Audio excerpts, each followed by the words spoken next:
Hello everyone, my name is Uriel Lopez. We're here at Budo MMA Burnaby, and I'm here with my friend Anthony Nguyen. We just finished a training session together. It was nice. How'd you feel? Tiring. Yeah. It's 8 in the morning, guys. 8 in the morning. Well, 9:30 now. Yeah. But and I just wanted to make this video with Anthony to share some of our experience when we were white belts and some of the hardest things we had to learn. So Anthony, how long have you done jiu-jitsu for? I think about 3-4 years. Okay. 3-4 years, yeah. A year longer than me then. For sure. Yeah. I'd say so. And if you don't know, Anthony is a purple belt, and yeah. So what was the first hardest thing you had to learn as a white belt? As a white belt, first hardest thing. Not giving up. I know it sounds kind of corny, but like when you're a white belt, you know nothing. You pretty much know nothing. Yeah. Even when you learn a little bit, you still end up realizing you still know nothing. Yeah, because you get dwarfed by someone that's been going on for 6 months. But not giving up in the sense of always show up to class, always be ready to roll, even though you're gonna get tapped.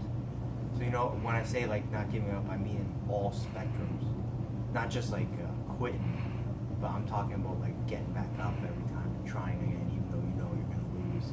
Yeah. Because it pays in dividends. Yeah, I think my first one was sort of similar to that, where it was,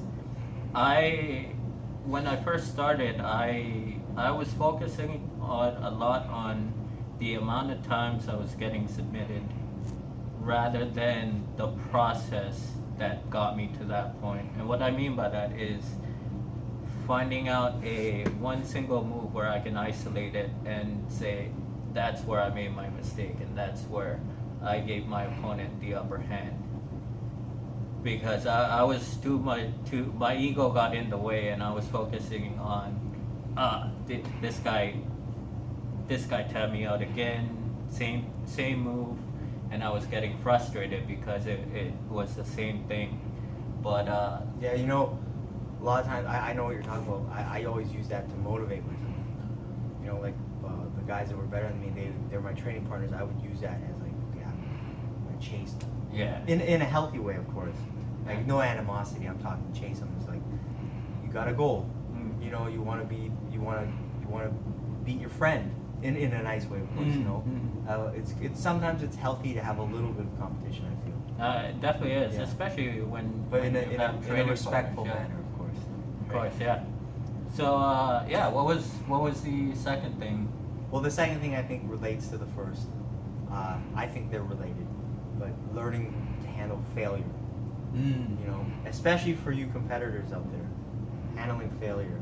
Because your first competition, I don't think if you ask anyone in jiu-jitsu community, or even anyone that competes in general, I don't think if you ask them, they would tell you they had a good first experience competing.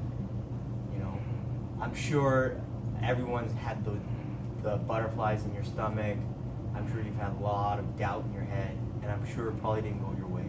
I know it didn't for me. It didn't for me. Yeah, see, there you go. That's 2 out of 2. Yeah. So you have to know how to recognize that it's not that big a deal if you fail.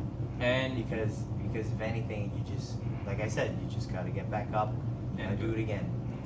And I think going on your point, I think as if you are competitors and you want to compete, if you keep on competing throughout tournaments, you'll find out that it becomes a lot easier to deal with the stress and the pressure of wanting to perform in that competition atmosphere, because you've done it before. You've done it however many times you've competed before, and it just gives you more experience into saying, well, I know what I've been through, I know what I've trained, and so I know I can do my best and come out on top. And even if you don't, you'll know that you tried your best, and then you'll go in next time saying, the same thing and being able to maybe win the competition that time.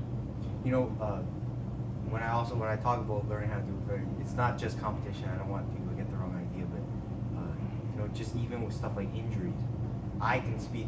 So like personally, if I wanted to talk about my own, you know, failure, getting injured is you could consider it a failure, right? Getting hurt, learning to recover from it, right? Not coming up back too fast. Yeah, yeah. I think I would know something about that. Yeah, but no, yeah. When I talk about failure, I'm talking about just anything where it's, you know, they say what's that saying? Anything in life worth having doesn't come easy. You know, so like I mean, you should expect failure. So you should be accustomed to it. But I mean, like I said, you gotta know how to deal with it. You gotta know how to get back up. You know, it's all relatable. But yeah, those were probably the two hardest things. Honestly, I think it goes from white belt to black belt, those two things. So if anything, I'm probably still trying to learn how to deal with it. So, yeah. It's definitely a journey. Mm-hmm. It's definitely a journey. And yeah, for the second thing I had to really think about was when we were drilling, and this applies to when you're first starting to when up until the rest of the time you do jiu-jitsu, is I think when you're drilling and you're the sort of test dummy for your training partner, being able to actually go through the steps as he's going through them and saying, well, okay, he's for this move he's gonna work for the crossface. So what can I do to prevent him from getting the crossface? Of course, you're not gonna stop him from doing it because you're drilling at the moment. But getting it in your mind that okay, getting it in your mind that just you know what I'm saying? I'm having a hard time. Just are you talking about like when you're drilling with a partner, you have to be able to kind of like flow with them? yeah, in a exactly. way Yeah. We're like, oh, I know what you mean. That classic white belts. Okay, pay attention to this. When you're drilling with the higher belt, don't try and defend his technique. Okay, because you're drilling. Let him do what he's doing. Give him a little bit of resistance, but don't try and defend it. Okay, you can never defend a higher belt technique. In sparring and drilling, just let it happen, guys. Okay, Yeah. Be a good drilling partner. That's what you mean, right? Yeah, pretty much. Yeah. Be a good drilling partner. Let him do his thing. Right? Don't step on nobody's toes. Okay? All right. Well, I think that's it. We covered a lot of ground. I want to thank Anthony for My doing pleasure. this with me. My pleasure. And yeah, hopefully you enjoyed this video. And Shout out to my sponsor, Hill Hope Photography. oh yeah, Victor, peace, boy. Peace. I hope you're doing good. check them out. They do awesome photography. Best photographer in Canada. Yeah, they do. He does a lot of jiu-jitsu tournaments. Yes, he does. You'll see him there with a big camera. He's a Yeah, pro, so guys. He's a pro. yeah, check him out if for anything. But yeah, thanks Anthony, thanks Hill Hope Photography for My pleasure. Anthony being here, and hopefully you enjoyed this video and have fun training and take care. Cheers, guys.